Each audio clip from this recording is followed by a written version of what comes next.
Still can't get Rumble to go. All right, everybody, how you doing? It's 7 p.m. A little bit later than normal, but it is what it is. Hopefully you're having a good Friday as we get ready for the weekend and Detroit Lions preseason week 2 home game.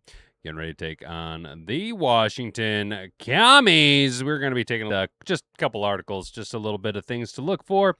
Some questions, some stuff, just kind of general nonsense. There's not much to discuss as the Lions were off today with the preseason game being tomorrow. So we'll be over at A to Z Sports, and then we got another little article over here at M Live we're going to be taking a look at. A little bit more in-depth, a little bit more in detail than things we normally do, but we're just kind of chipping away at a Friday night, dude. That's kind of it. I'm James with the Hat and Beard Show. You're an attentive audience. Go ahead and get into the show. If you can say the word good, guess what? It means you're still alive. It means you're still breathing. And if you're still breathing, well, then hell, you still got some fight left in you. So get up, dust off, reload, recalibrate, re-engage, and go out on the attack.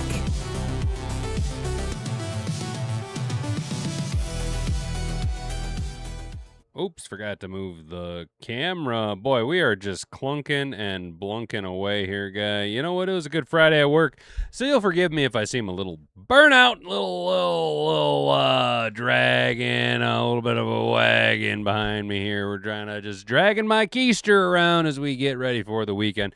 Shout out to the chat over there, Mad Hatter Nation. If you want to be a part of Mad Hatter Nation, it's going to cost you a little bit of skin in the game. You're going to have to go ahead and subscribe to the channel. Go ahead and do that for me while we get to 1,000 subscribers. We're going to take a little stroll over here to AZ Sports. What's up, Rick? What's up, Brent Supreme? How you doing, guy? You guys doing all right over there? I don't know why Rumble doesn't want to OBS does not want to take my stream key, dude. I do not understand it. So, it is what it is at this point, dude. We're just going to keep chomping away at YouTube. You guys know I like A to Z Sports over here. A to Z Sports, Mike the Slipper Payton.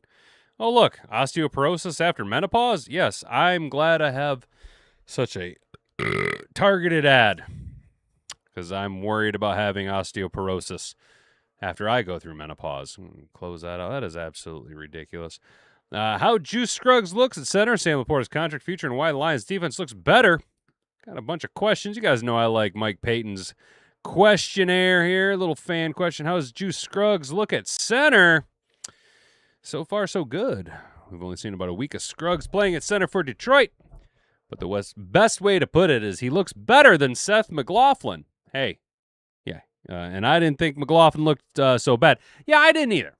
Okay, I'm gonna be real. Yeah, kind of seemed like I feel like people are being a little hard on him. No, I get it. Remington Award Trophy winner in 24, but blew that Achilles out and never played an NFL snap. Was on the practice squad for the Bengals, right? And I thought he played okay. Am I worried about Seth McLaughlin coming in and taking Cade Mays' job? No. No offense, bud. Not right now. Not yet. Maybe. But hey, nah. But I didn't think he played as bad as maybe some people are making it out to be. Scruggs can handle it. He played center at Penn State the entire time he was there. So this is his natural kind of built for position. He played center in the NFL for a little bit. He started at center for roughly the first 8 games of Houston's 2024 season and was the 8th highest graded center during that stretch. Hey, okay. Okay. All right. Hey, that isn't nothing to, snuff at, I mean, I'm not turning my nose up at it. I definitely understand why you'd want to see if the juice is worth the squeeze. He has experience, knows how to play the position. The struggle for him to play at guard, but center's his natural spot. The Lions feel good about it. I fully expect him to be the starter once the season begins. And we'll probably see, I hope we see a little bit of Juice Scruggs in preseason week 2 against the Washington Commies tomorrow at noon. I think some McLaughlin reps aren't going to hurt him. Though I would like to see Scruggs in action just to know, and obviously Mays is our starter, right? But by all accounts, Juice Scruggs is going to have to be the starter for the first, third of the season here. You know what I'm saying? So we'll see how he works out. Is Sam LaPorta's injury going to prevent an extension? Sam Viagra LaPorta, not at all. It would take an awful lot for me to start thinking Detroit won't extend LaPorta. When I say an awful lot, I mean a season-ending injury this year. Even if he missed a couple games, even if he wound up missing weeks 1 and 2, I still think the Lions would extend him at some point because he's that important to what they want to do. Jared Goff has a high level of trust with him and will target him often. He's like an extra safety blanket out there. And we know, as if you've been paying attention, Jared Goff likes to have familiarity with his targets. I continuously bring up Jared Goff struggled in Detroit until they brought in Josh Reynolds. And I know Josh Reynolds isn't the most exciting player, but he had time with Jared Goff in L.A., right?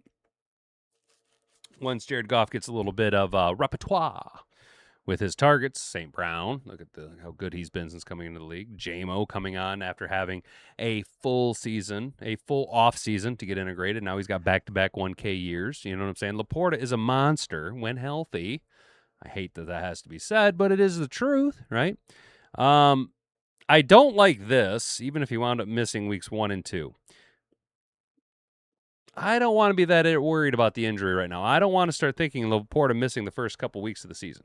I like to think that this is just something that they're willing, they just want to manage here, not irritate it so that he's ready to go for weeks 1 and 2, 10 catches each week for 110 yards. Has Jackson Meeks earned a roster spot? I think Meeks has looked good. With that said, I don't know about a roster spot right now.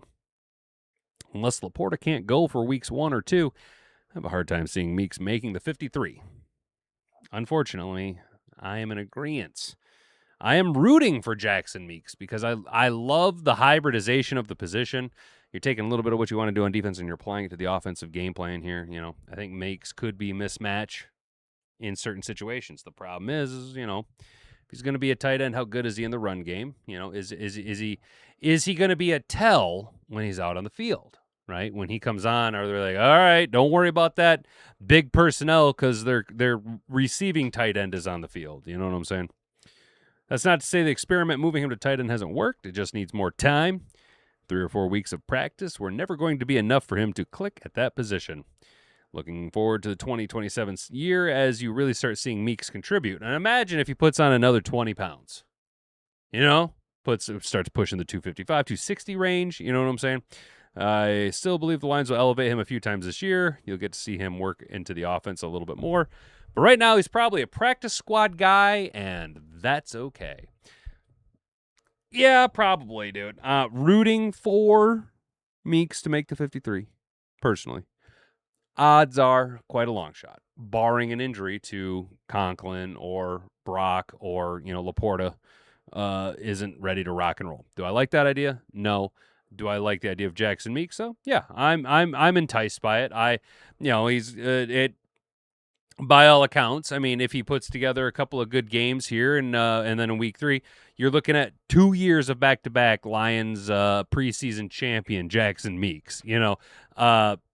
As Father Time continues to move forward and practice squad folk heroes like TK85 maybe start to age out of their position, that's when we can start to look for new folk heroes. And our guy like a Jackson Meeks might be that guy, dude. Why are the Lions working out 2 offensive linemen? That is a good question. The sense that they're getting is twofold. Part of it is that Detroit essentially has no left guard battle this offseason. They planned to, but Scruggs got hurt and Cade Mays got hurt, which forced Scruggs to switch positions when he returned. Ben Barch has practiced roughly 2 times this entire summer because of injuries and a concussion. Giovanni Manu got hurt on the second day of practice and hasn't practiced since. Miles Frazier doesn't appear ready to start and might be better served at the right side than the left. Well, he didn't look great in preseason week 1. Looked kind of bad, actually, if I'm being honest. The other part is telling with Christian Mahogany almost winning the job by default. The Lions basically refused to just give it to him. Campbell has been asked twice about Mahogany, and both times he kept saying it was an open position battle. They want him tested. That's why you bring in 2 starting caliber offensive linemen who have been starters their entire careers, one of whom is a former Pro Bowler. And we're talking, of course, about Laken Tomlinson and Will Hernandez. Lions will continue this battle, and they may even carry it into the regular season. No, I don't like that. Go away. Go away with that nonsense and tomfoolery. I do not want a position battle that should have been earned outright by the end of training camp, extending itself into the regular season. I don't care if we got the Saints week 1. I don't care how dinged up they are. I don't care what their projections are. I do not want any chicanery going on with the Detroit Lions starting offense or starting defense when we hit week 1 of the regular season. That is what the practice period is. That's what training camp is for. That's what OTAs are for. I don't need it. I don't like it. I don't want it. What I do like, what I want, what I need is Mormon Oak to pull his head out of his keister hole. Put it together, bud. I don't want you winning this job by default. I want you outright winning this job. I believe in you, Mormon Oak. I believe that you can get it done. Say it with me now. I believe you can do it, bud. You can do it. You just got to put it together. Come on now. Come on. We've seen it before. You also have the luxury of getting not even the luxury. At this point, it's already a privilege to get to play next to Penne I'll Make You Look Better Sewell. Come on now. You get to play next to the best player in football. You should be outright dominating at this point. Who are the starting corners and safeties come November? I think this is pretty simple. Your starting corners are DJ Reed and Rock Yassin, with Christian Izien in the nickel. And your starting safeties are BB and Kirby Joseph. That is... Yeah, no, I don't know, actually. I don't know. Based on what Campbell said early in training camp, Branch and Joseph could be in late August. Means about a 2 or 3 week ramp up period. I'm guessing you might see both of them back by September, around week 3 or 4. From there, I expect everybody relatively healthy and to be on the field in November. I don't know, man. I don't know. It's not that I don't believe in Rock. You guys know that I have been hyping up Rock Yassin all off season. I just like Nick Whiteside, man. I'm just a Nick Whiteside stan. Chat, I'm not even gonna blow smoke up your ass. I just like Nick Whiteside. There, I said it. I'm just rooting for him. I like the story. There. You want me to be honest? I like the UFL, gritty, grindy, getting to it. I also don't know about Christian Izien. And it's not that I don't believe in him. I just haven't seen it. Physically, I have not seen anything. Not that I've been looking. There is nothing to have been presented. There's no presentation of Christian Izien to me. All I've seen is McCreary and Abney. And if it were me, you're playing with fire with Keith Abney. Somebody's going to get burned. Hopefully it's the opposing offense. But with him being a rookie and maybe, by all accounts, a little bit of aggressive style play, which we do like on the defense, could turn into us getting burned from time to time. Maybe they're just trying to kind of, ease him into it a little bit there. Also, Izien has quite a extensive background in starting. If LaPorta is out, who steps in at tight end? Oh, why do I keep rolling it so hard like that? What? Oh, Jesus, Louises. What are you doing? That's where it gets hard. Yeah, no, it doesn't get hard when LaPorta's out. No, not me. It actually gets the opposite of that. It's very sad. The Lions like to utilize tight ends, don't we all? And Petzing likes to feature them in the passing game. Campbell said the injury is minor and wouldn't say whether it would leak into the regular season. If LaPorta misses a week or two, Tyler Conklin should be able to handle that role fairly well. Usurping, jumping over, climbing past, swimming on by, saying, "See you later, Brock, I can't block right." He was a good receiving tight end in New York and has shown he can block. Brock Wright can catch some passes here and there. As I mentioned, this would be exactly the kind of scenario where Meeks gets elevated to that third tight end. And we see the end of Brock Wright in the Motor City. Is Darius Slay coming back? No, and it's stupid to ask that. Stock up or down? Oh, Jesus, stop.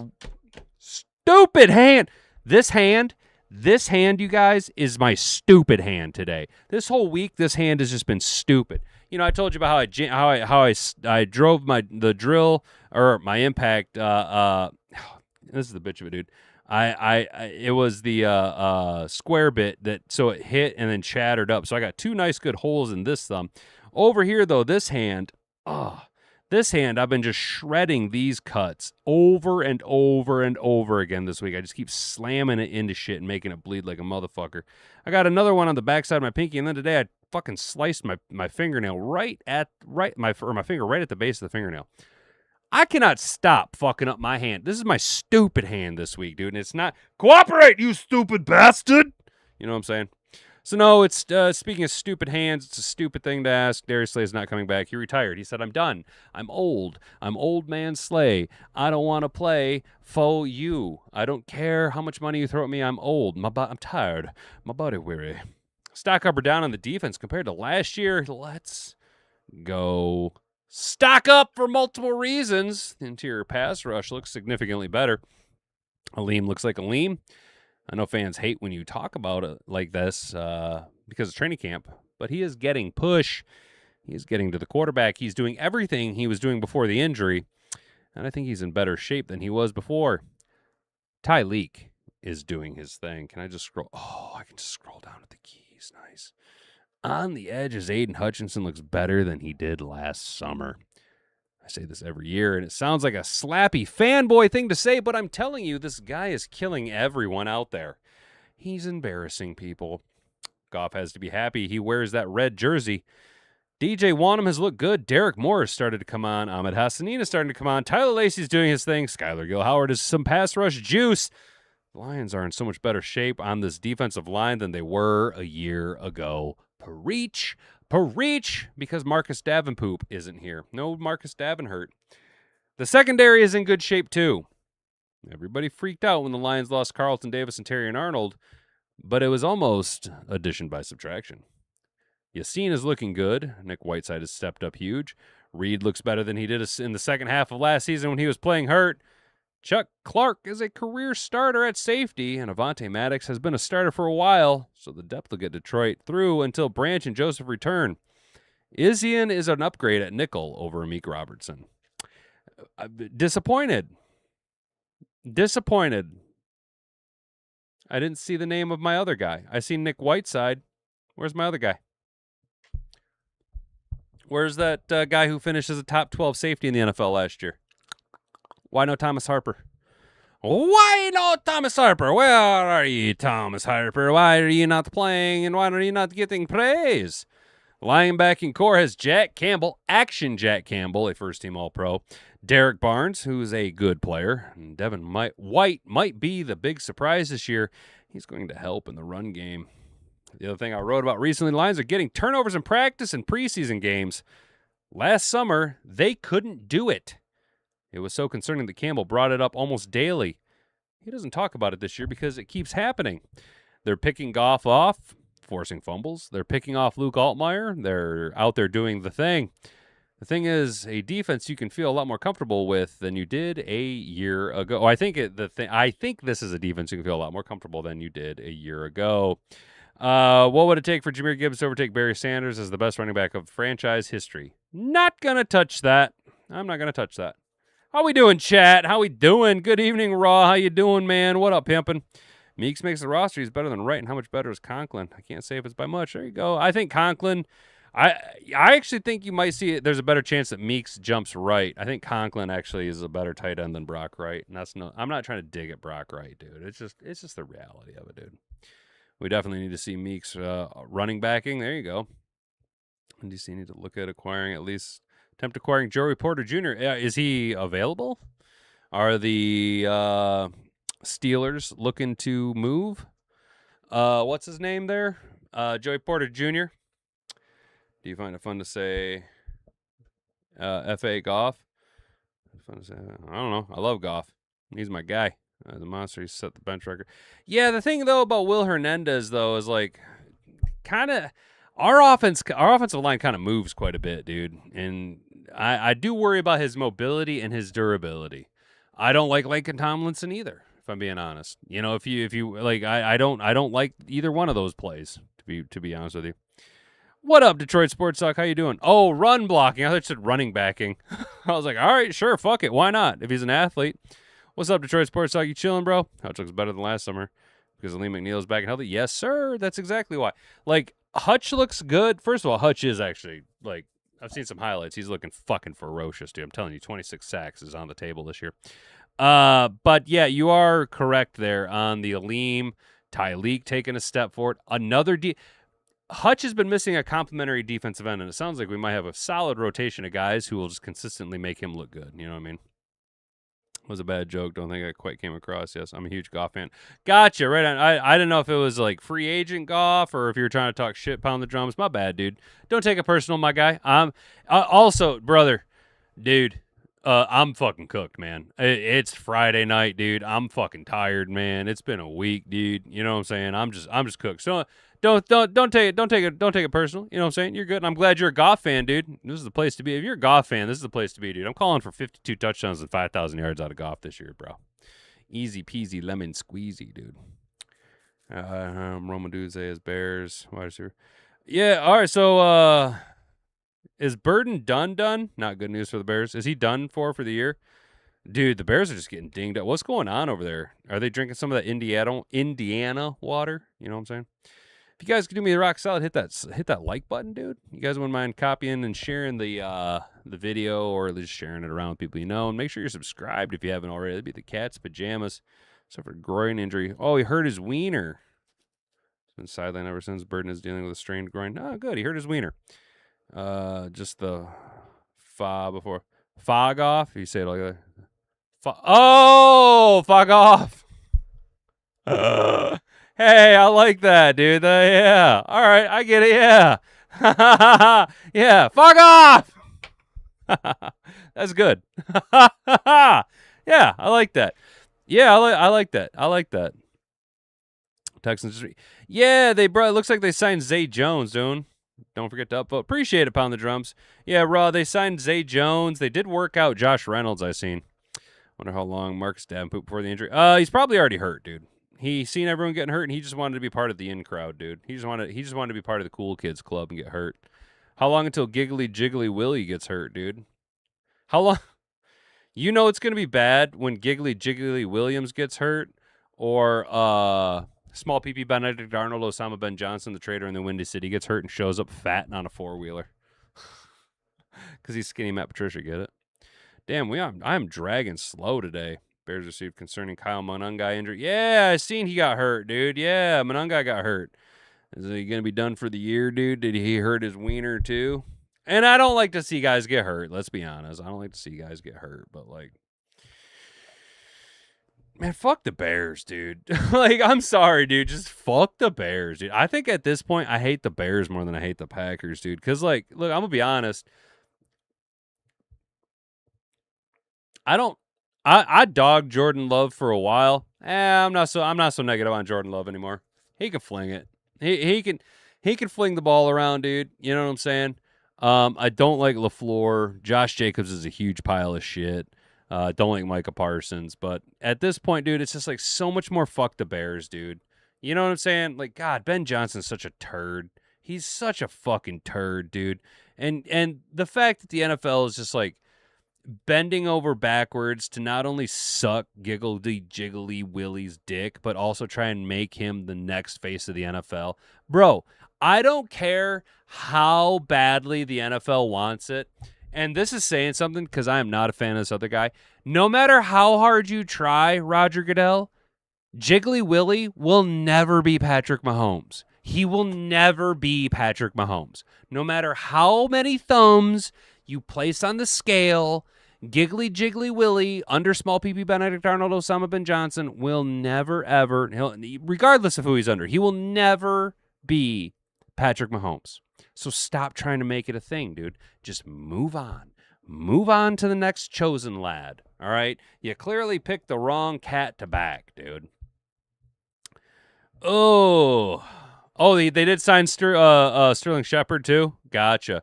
Monungai had a hyperextension in his knee.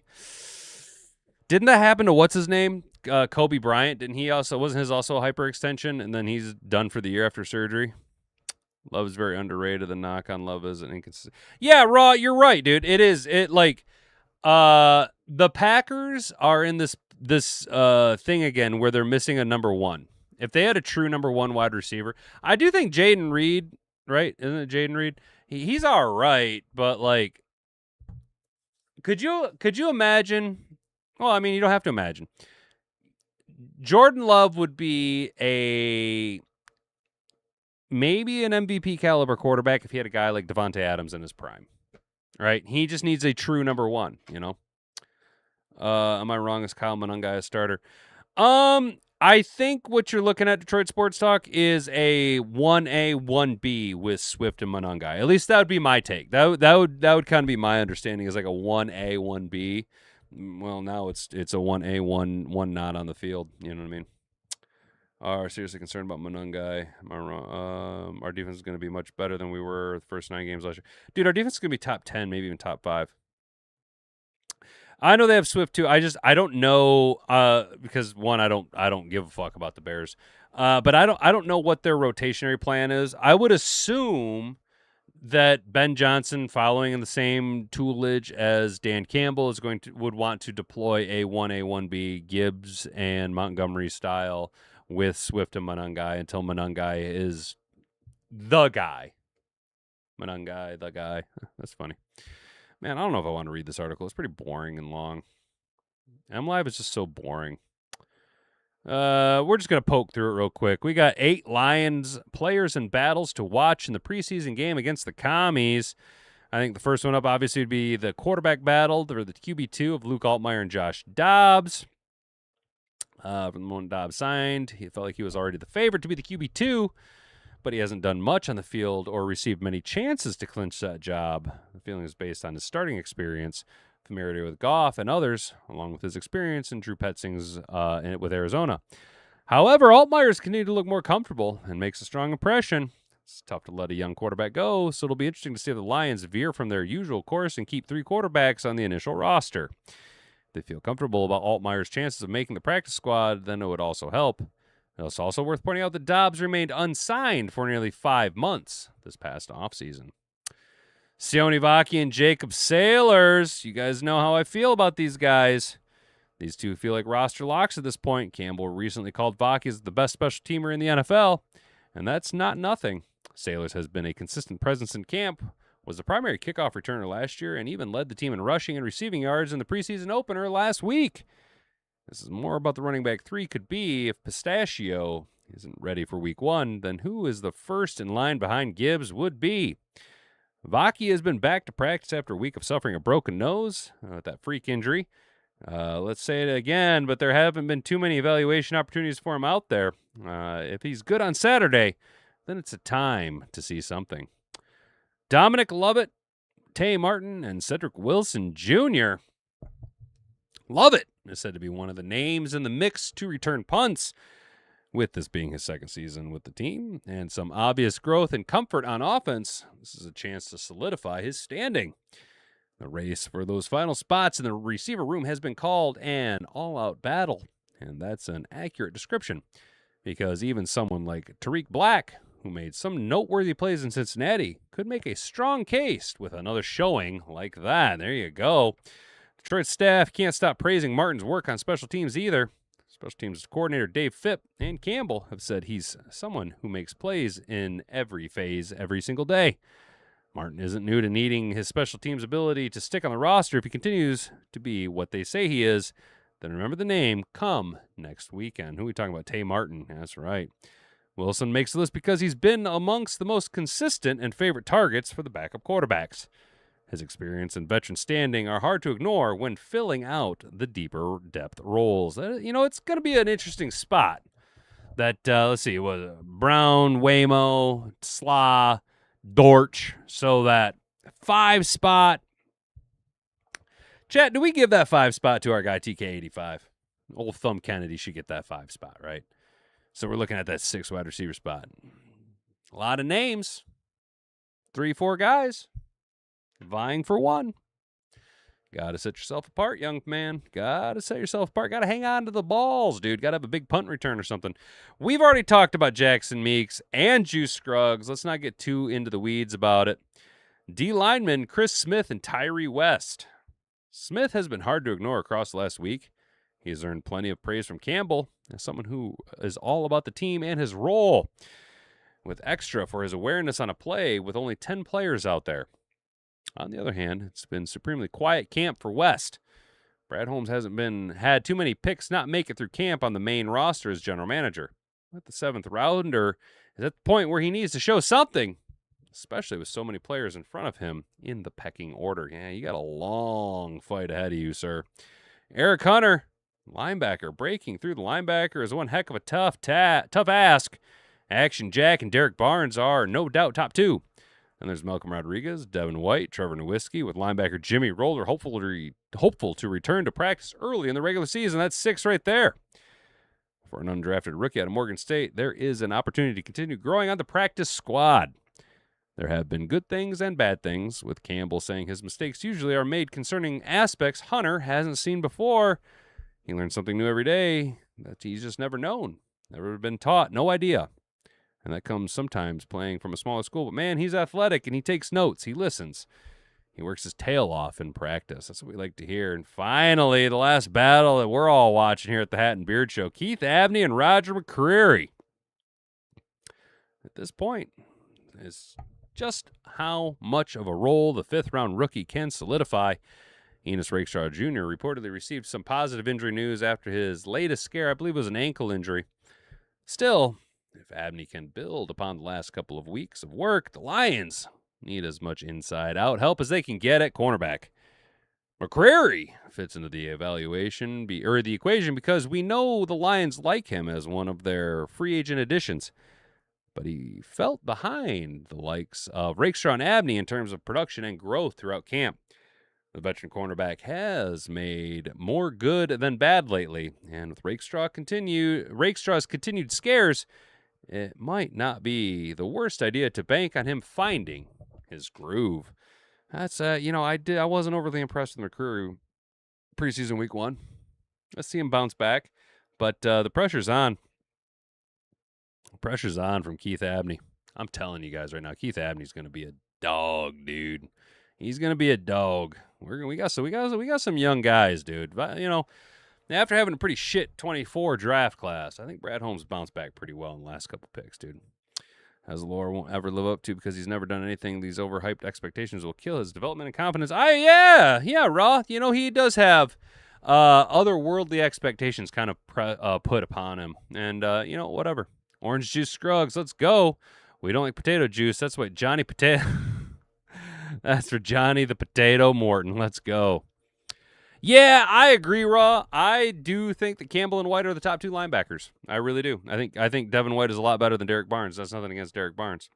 Why is he going to let Campbell get back to draft for coverage specialist? Yes, that's why. I was thinking that same thing. That's what I'm telling you guys. Devin White is going to make our run defense so much more aggressive. Happy Friday. What's up, Mom? Looking forward to the game tomorrow. Let's go, Lions. Let's go. Pump is real right now. Hell yeah, Mr. Detroit City. Jim's been real tonight, man. That's what's up, bro. Glad you're getting a lifting. Terry Stevens dealing with camp injuries and missing intermittent practice. Yeah, did you see Jake Bobo got hurt too, bro? Jake Bobo had some gruesome knee injury, dude. Not that it's like he's overly important. You know what I'm saying? Well, guys, I think that's going to be about it for today. Real quick, I seen a little blurb on Twitter. What's going on with Will Rock again? I seen a little blurby blurb from Syndicate. Let's do this, huh? Let's see. Let's do a little poking around.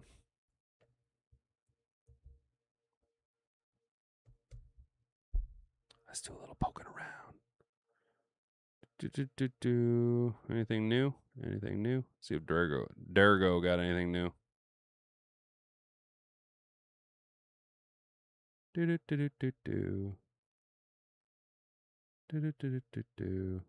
Nothing good. Nothing new. Nothing new. Something's gonna come out though. Y'all just wait. I seen a little blurb about Will Rock being in trouble again. How much football like the NFL coordinator? Ooh, that'd be gross. What do we got? What was it? Hang on, what was it that I watched earlier? Can I pull up my history? Do. Yeah. Do. I got something I want to share with you guys. A little something I found. A little minute long video. Here you go. Here we go. Here we go. Here we go. Here we go.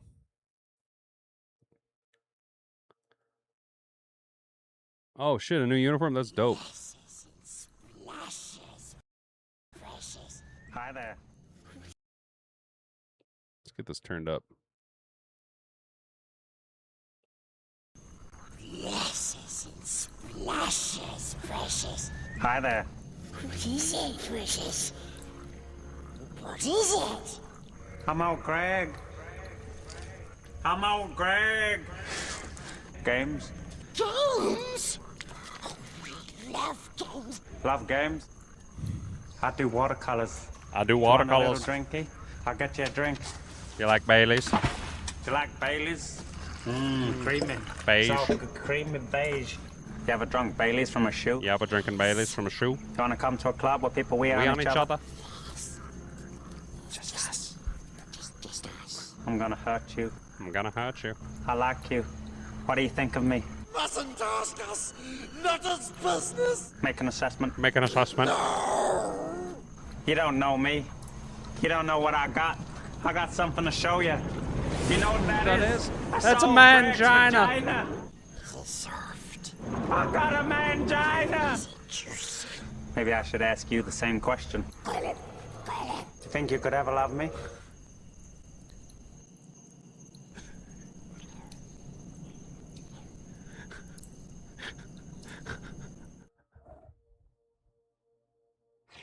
Needless to say, for like an hour today at work, we were like, I got a mangina. I'm old Greg. Oh. Some people think we're bringing back the Grays. I don't know about the Grays, dude. Lions have a mini video that released on Twitter about the uniform, and Calvin Johnson is in it. Hell yeah. Oh, Derek took it down because he's getting in trouble for harassment. Oh, what the hell? Why? What the hell? You got to check out the mini video on Lions X page. I'll check it out later. I hate pulling up X on here. It always lags my shit out. Yo, Raw, what the fuck? Do you know what's going on, dude? Like, is it actual or is it bullshit? Oh, Syndicate's trying to start more bullshit. Gotcha. Here's a slide through again. That's awesome. That's awesome. Gotcha. Just more Lions drama stuff, huh? Well, that's lame. You know what else is lame? Look at all my weird shit that I watch. I watch weird shit. Dude. Oh, hell yeah. Fuck yeah, dude. I don't know if you guys ever watched John Doyle, but, John Doyle's a good watch, dude. I don't know that there's beef. Where's the beef? Yo, if you guys want a good based watch, check out John Doyle, dude. He's based AF. Well, folks, hopefully we had a good week. If you want an update, I was able to get. So the only thing we didn't get was batteries weren't in because they're not in, as in they're not on site, so I can't install the batteries. But I did get the whole panel loaded and wired up. I did get all the Solarc ran off of grid and load lines. And today I plugged into the 50 amp Shoreline power and disconnected from auxiliary through the switch and had everything come on, no issues except for one outlet. And I know exactly what I did. It was buried down in a corner, and I had a 2-gang 4-square, right? And what I had to do was in the 2 outlets, it holds 2 separate circuits. So one outlet I installed upside down to indicate that it is for identification purposes, right? And they're both GFCIs. So the one is fired off of the bathroom light switch that also fires the fan so that you can run the water pump, right? The other outlet that I installed right side up has continuous power from its own independent power, or its own independent circuit And that's right side up. And what I did is on GFCIs, you got a line and a load. And I was just either I wasn't paying enough attention or I was just like farting around. And because I flipped the one, I just did it backwards. Anyway, I ended up wiring. All I had was one outlet, one GFCI not working. All I had to do was flip the line and the load. Other than that, we had no fucking problems. Solarc fired properly. Load panel fired properly. All the GFCIs worked properly. Lights, everything. Golden, dude. Golden. Golden, brother. Golden. First crack at it. Good, dude. I could have just inspected it. Hell yeah, dude. Your beard's thick right now. That's what's up, dude. Pretty soon we're going to have to trim this fucker up, dude. This fucker's getting kind of out of control, dude. Gonna have to trim this fucker up pretty soon, though, bud. But yeah, no, dude, it's see, the thing is, Mr. Detroit City, is I generally build stuff and I check it while I'm building it so that there's no failures. I like to test things as I'm doing it. Also, let's be honest, if you build it right, you shouldn't have any problems. Literally, the only problem that I had was because I didn't do it right. You see what I'm saying? Like, if you just do it right, and I know what I did. I know exactly what I did. I know exactly what I fucking did. But next week, batteries, pull the battery cables, battery terminations, solar combiner. The only thing I don't like is I know why people do this. I don't agree with it. The flux capacitor is out of whack 99% of the time. Hell, it's true though. It's true. I swear people are obsessed with series circuits because it's easier to understand. But I would much rather build my PVDC field in parallel because of the built-in redundancies of parallel circuitry. When you're in series circuiting, one failure causes cascading events. The whole PVDC field is down. If you go in parallel, they're isolated independent branches. So if one series goes out, you don't kill the whole PVDC plant. You know what I'm saying? So the application is we have racks that slide out from over top of the unit. You know what I'm saying? And my thought is, instead of having the series run around, they literally have it running around the edge of the PVDC. We could flip them so that my connections are inside and therefore protect itself as the slides come out in parallel, so that you don't have wires or cabling along the outside. It's all internally, and then the maneuvering and adjustments aren't as aggressive on the PV cable. You know what I'm saying? Does that make sense? Make sure the doohickey is properly attached to the thingamajiggy to ensure maximum outage. Well, and that's the other thing. So the reason that you do it in series is...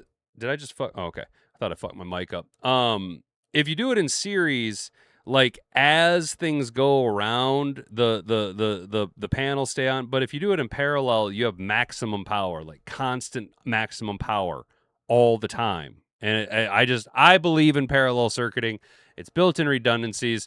They thought I was getting a little, they didn't think I was getting ridiculous, but when I explained to them that I did every single circuit inside and outside of the trailer, all of my circuiting is done in parallel. They're like, why? And I'm like, well, it's a built-in redundancy. And I explained to them, because what they wanted to do is they wanted to do series wiring and daisy chain the outlets together. And I'm like, no.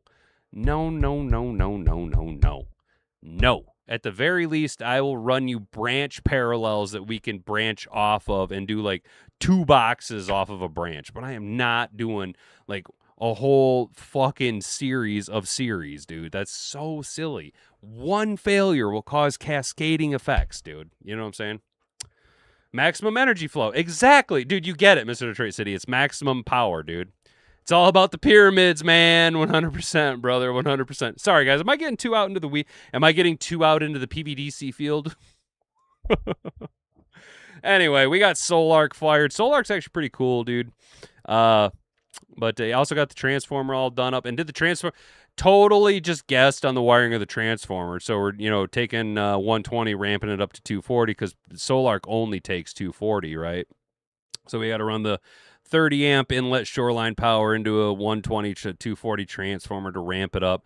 But on the auto transformer, there's a bunch of different ways that you can land it. And I was like, well, I don't care what you guys say about this being a trailer, just because you call it a mobile device, it is still operating as a stationary power supply. So I'm going to wire it up in stationary. And they're just like, are you sure? I'm like, it makes sense. It's not complicated. And they're like, all right, well, fuck it. Try it. And oop, oop, oop. What do you know? What do you know? Regular folk think we're talking swimming, dude. When you start talking about flow rate and currents, hell yeah, dude. I run my pickups in my Telecaster in series and parallel with a switch I can go back and forth. Exactly, dude. You see what I'm saying? All right, so I'm not sure, and this is going to sound really stupid, pound the drums. I don't know if audio stuff it should be the same as electrical shit, right? But when it comes to that stuff, I don't fucking know. You guys' connectors are all fucking weird, dude. Terminating them's fucking weird, dude. There's all kinds of shit in it. I don't fucking get it, dude. I like my, solid, 8, 6, 10, 12, 14 gauge solid copper conduit or conductors, you know what I'm saying? I need you to come rewire my whole house. This is the bitch of it, dude. Is like they call me an electrician at work. I don't have a license, dude. I just have done a bunch of shit. I don't play electricity because there's no gray area, but I can follow. No, dude. Here's the thing, man. Electricity is pretty simple. It's safe to work on if you de-energize it, and a lot of times it's either going to work or it's not going to work. There's really no in between. Like you say, there's no gray area. And if it doesn't work, what you can do is you can, all right, pretty simple, dude. You have a device and you have your power. Okay, let me do this right for you. You have your device and you have your power, right? Power is going to the device. If the device doesn't fire, check to make sure that you have current at the device. If you have current at the device, then the device is probably bad. If you aren't getting current at the device, go to the midway point, split your fucking line, and test to see if you have current. If you don't have current, you just keep splitting the line back until you figure out where you don't have power. And then in between A and B, no power, and where you find there's no power, just replace that or figure out what you did wrong. You know what I'm saying? I don't fucking know, man. Here's the thing, dude. I can just do it. Does that make sense? I can do it. If it's, and especially I'm gonna be honest, dude, this whole Solarc thing, I've never fucking done it before. I just fucking figured it out and it fucking worked. You know what I'm saying? But now that I've done it, I know how to do it a billion times over. It's just gonna get easier and faster. You know what I'm saying? I can't explain it per se. I can just fucking do it. I don't know. Bro, what's funny, Mr. Troy says you say that. My neighbors are fucking LARPers like that, dude. They are fucking goofy weirdos that would do that shit, bro, for real. They'd be lightning bolt. You know what I'm saying? Talking about the Sam linebacker. What up, though? What up, Detroit Sports Talk? Surface to air missile? Let's build a surface to air missile. By the letter of the Constitution, I should be allowed to have them. Enos dodged a bullet. All right, hell yeah. Was it just a minor ankle or something? And just have a little ankle? Does he need to get a big ankle? He had a little shoulder earlier. Or no. Who had a little shoulder? One of them had a little shoulder. Someone had a little shoulder and they had to get a big shoulder. I can't remember. Gotcha. Just an ankle then? Good. Not that I'm look, I'm going to be honest. I'm kind of off Enos Rakestraw. I am. And it's not really anything he's done. It's just what other guys have done. I can't stop getting hyped about Abney, man. I can't. There's a very possibility Enos plays tomorrow. Oh, good. Okay. Well, then you know what, dude? I hope he rolls. Show some grit. So your standard telly is going to be parallel. If you run it in series, you'll basically use the two single coils as a humbucker. So there's your nerding out with you. You say telly. You mean Telecaster, or are you from the UK? That's fair. You know what I'm saying? I want to see the grit. Yeah. Dude, get Enos out there. Let's see some grit, dude. You know what I'm saying? Positive news. Rakestraw, after leaving practice yesterday, has an ankle injury, not expected to be serious. As for tomorrow is to be determined. Roll with it, brother. Roll. Hey, Enos. This is where you break the narrative. I know it's preseason, Break that narrative of injury prone. Go out there, grit it out, unless it's something serious. Grit it out. Make a play or two. Don't make a mistake. There. Just go play a perfect game. It's fucking simple. Duh.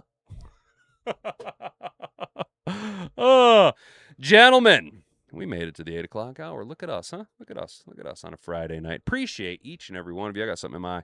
Each and every one of you who bothered to take the time to stop by, say hello, subscribe to the channel, hit the like button, comment it down in the chat, or just hung out. I appreciate it, dude. Make sure that you turn that notification bell on so you can be notified every single time we go live Monday through Friday right here at YouTube, Rumble, or, well, sometimes Rumble when I can get it to work, and Kick. I appreciate you guys. Have yourself a banger of a weekend. Tomorrow at the noon p.m. Let's go, guys. And you know what? I'm not going to say I'm going to do it, but I'm not going to say I'm not going to do it. I do got to do some batch grilling for the week tomorrow night, right? Maybe after the game, maybe we do a little just hang out, little phone live stream with you guys. What do you think about that? Maybe see what's popping off. You know what I'm saying? Telecaster, he says, gotcha. Right on, bro. I was like, damn, dude. Well, here's the thing. Yo, pound the drums. Here's the thing, dude. Only like 60% of my viewers come from the United States. So there's a good chance that some of you are from the UK. So I was like, oh, right on. Maybe it's one of those Roar of the Lions UK or something like that. You know what I mean? But that makes sense because you're talking about guitars, Telecaster. What can I say? What can I say? You know what I'm saying? Fuck off. You're a Rocked On Lions support. Right on, dude. There's nothing wrong with that, dude. You know what, man? If you want to, brother, you're from Canada. I know you're from Canada. Is he also from Canada? Unlike TA, who grabs wide receivers, he sure does. He grabs them by the booty. He's grab ass Terry and Arnold, dude. He's a little handsy. He's gonna be quite the bell to ball in the old pokey. Oh, double entendre. I don't know. It is what it is, gentlemen. Have a banger of an evening. Stay out of trouble. Don't do anything I wouldn't do. Until next time, at the very latest Monday, maybe even tomorrow. We don't know. I don't make any promises. I like to leave things open-ended. I'm like the Ryan Howard of podcasting. If you get that reference, shout out The Office. Until then, I'm James with the Hat and Beard Show. You've been an attentive audience. We'll catch you next time. Banga, banga. Frig off.